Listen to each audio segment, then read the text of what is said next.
La question est, y a-t-il des contradictions mathématiques dans la Bible?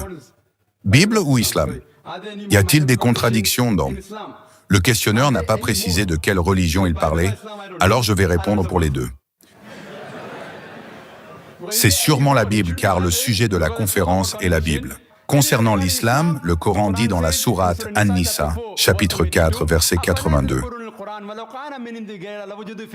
Ne méditent-ils donc pas sur le Coran? S'ils provenaient d'un autre qu'Allah, ils y trouveraient certes maintes contradictions. Il n'y a pas une seule contradiction dans le Coran. Concernant les contradictions dans la Bible, 5 minutes ne suffiront pas. Même si on me donnait 5 jours, ce serait difficile de tout mentionner. Quoi qu'il en soit, je vais en citer quelques-unes. Dans le deuxième livre des Rois, chapitre 8, verset 26, il est dit qu'Ahazia avait 22 ans lorsqu'il commença à régner. Dans le deuxième livre des Chroniques, chapitre 22, verset 2, il est dit qu'il avait 42 ans lorsqu'il commença à régner. Avait-il 22 ans ou 42 ans? Ceci est une contradiction. De plus, dans le deuxième livre des Chroniques, chapitre 21, verset 20, il est dit que Joram, le père d'Ahazia, régna à l'âge de 32 ans, et il régna pendant 8 ans, et mourut à l'âge de 40 ans. Tout de suite après Ahazia. Est devenu le nouveau roi à l'âge de 42 ans, alors que le père est mort à 40 ans. Immédiatement, Ahazia devient roi à l'âge de 42 ans.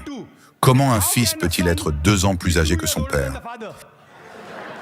Croyez-moi, même dans un film hollywoodien, vous ne pourriez pas produire cela.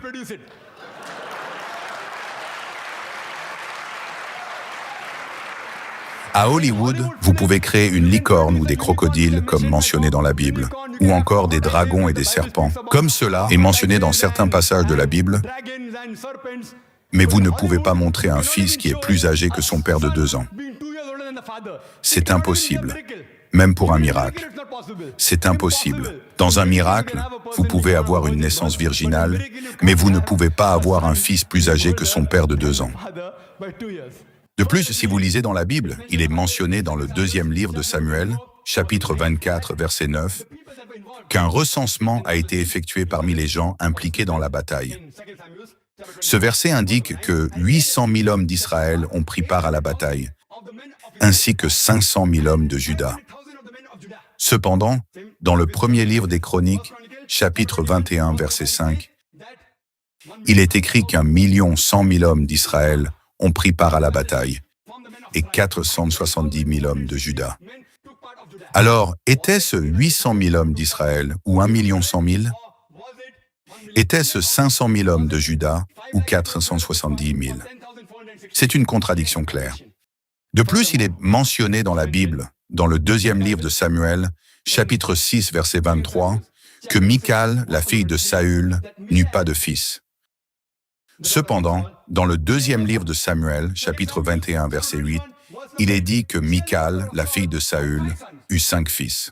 Un passage dit qu'elle n'avait pas d'enfant, ni fils ni fille, et un autre passage dit qu'elle avait 5 fils. Si vous lisez dans l'évangile de Matthieu, chapitre 1, verset 16, il est dit au sujet de la généalogie de Jésus-Christ, « Paix sur lui, que le père de Joseph, père de Jésus, était Jacob. » Cependant, dans l'évangile de Luc, chapitre 3, verset 23, il est dit que le père de Joseph était Élie. Est-ce que Joseph, le père de Jésus, avait 2 pères?